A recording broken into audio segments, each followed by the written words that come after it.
Magluluto tayo ng lunchy.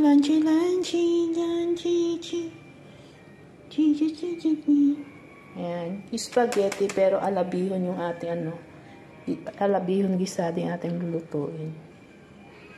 Ayan, walang repolyo kaya gagamitin natin ni pechay.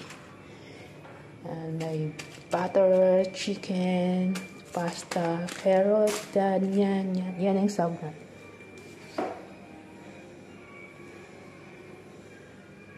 Yan, nahiwa na natin yung mga gulay na gagamitin.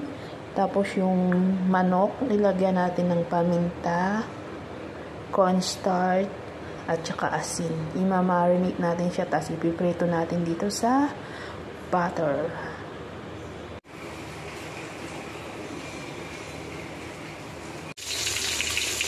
Ayan, pinito natin sa butter yung chicken.